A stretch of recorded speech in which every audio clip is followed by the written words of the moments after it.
Mr. Speaker, small businesses and entrepreneurs are what drive the American economy, and I meet with them in my district, the 2nd District in Michigan, all the time. And I know my colleagues do as well back in their district, and we see them firsthand. We see firsthand the benefits that their dreams, their innovations, their inspiration, their hard work provide to our communities.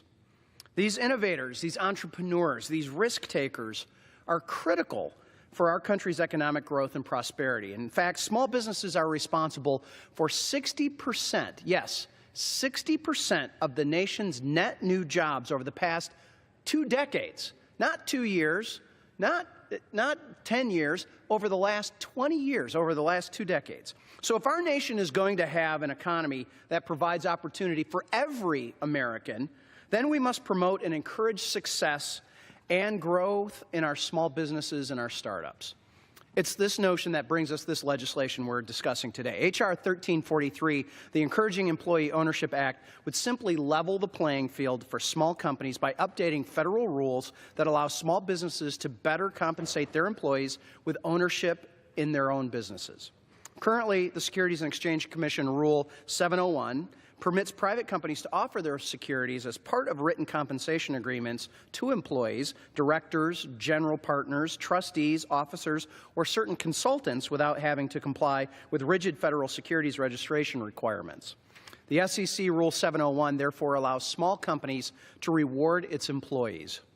Despite the SEC having the authority to increase the $5 million threshold disclosure via rulemaking, the SEC has once again, in my opinion, chosen to prioritize highly politicized regulatory undertakings instead of focusing on its core mission. That mission includes facilitating capital formation.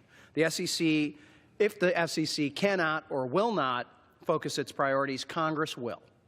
It is imperative that small businesses in West Michigan, all of Michigan, and across America have the ability to compete. A critical element of competition and success is for those small businesses to be able to offer compensation packages that attract and retain top-tier talent. In today's world, that includes rewarding employees and stock options. To me, this just makes common sense. Small business employees have a clear and vested interest in the success of their employer. By increasing Rule 701 to the threshold of $10 million, it will give private companies more flexibility to attract, reward, and retain those highly valuable employees. This simple change will allow companies to offer twice as much stock as to their employers annually as they currently can, without having to trigger these additional disclosure informations to investors about compensation packages that include these securities offerings. By reforming this regulatory burden, startups, small businesses, and emerging growth companies will be better equipped to attract highly talented individuals from companies that are better capitalized and able to maybe provide some additional cash incentives and compensation.